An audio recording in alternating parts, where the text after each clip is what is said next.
आज तो चिड़िया के लिए दाना है ही नहीं। क्या हुआ भगवान, तुम परेशान क्यों हो? और मेरी रानो चिड़िया भूखी क्यों है? तुमने इसको दाना क्यों नहीं दिया? अजी, आप तो ऐसे बातें कर रहे हैं जैसे मैंने जानबूझकर इसे दाना नहीं दिया। आज घर में दाना है ही नहीं तो मैं कैसे दूं? आप ऐसे करें, इस चिड़िया को अब जंगल में छोड़ दें, वरना ये चिड़िया भी हमारे साथ भूखी ही मर जाएगी। अपनी बीवी की ये बात सुनकर किसान सोच में पड़ जाता है और रानू चिड़िया को जंगल में छोड़ने का फैसला करता है। रानू चिड़िया बहुत समझदार थी, वो किसान से बहुत प्यार करती थी, इसलिए किसान की खुशी के लिए वो पहाड़ों वाले जंगल में पहुंच जाती है जहां बहुत बर्फ गिर रही थी। उसी जंगल में कालू कौआ और गौरी भी रहते थे, जिन्होंने बर्फ गिरने से पहले ही अपने लिए फल और दाना इकट्ठा कर रखा था। वही रानू चिड़िया अपना घर बनाने के लिए इतनी बर्फ में लकड़ियां इकट्ठी कर रही थी।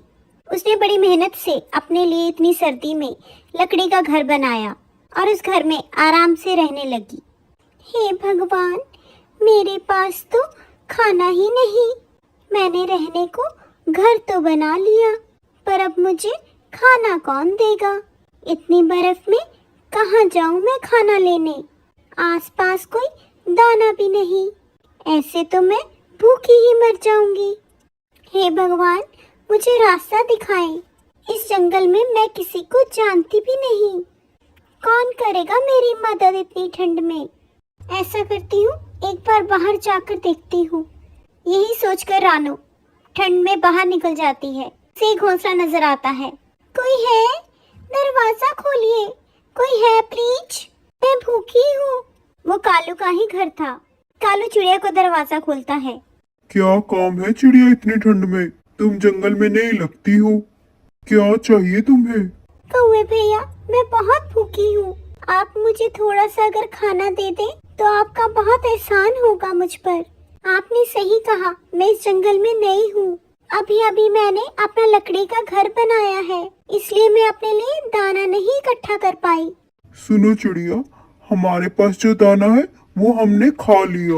हम सब जंगल के पक्षी पहले से ही अपने लिए दाना इकट्ठा कर लेते हैं। इस वक्त से पहले हर साल इस समय बहुत बर्फ पड़ती है। तुम जाओ और किसी और से ले लो अब मदद। रानू चिड़िया निराश होकर जंगल में किसी और का घोंसला ढूंढने चली जाती है। उसे एक और घोंसला नजर आता है, वहाँ पे मदद मांगने जाती है। अरे अरे, तुम कौन हो? नहीं हो क्या यहाँ पर? क्या चाहिए तुम्हें मुझसे? पहले तो तुम्हें इस जंगल में मैंने देखा ही नहीं। आपने सही कहा तोते भैया, मैं अभी अभी शहर से आई हूँ। मैं बहुत भूखी हूँ, क्या मुझे कुछ दाना मिलेगा? हाँ चिड़िया, मेरे पास दाना है, रुको मैं तुम्हें देता हूँ। इतना कहकर तोता उसे एक अनाज की बोरी दे देता है।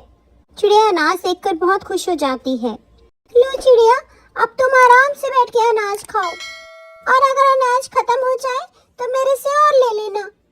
शुक्रिया तोते भैया, आप बहुत अच्छे हैं सच में। चिड़िया खुश होकर अनाज अपने घर ले आती है और आराम से दाना खाकर सो जाती है। उसी रात जंगल में बड़ा तूफान आता है।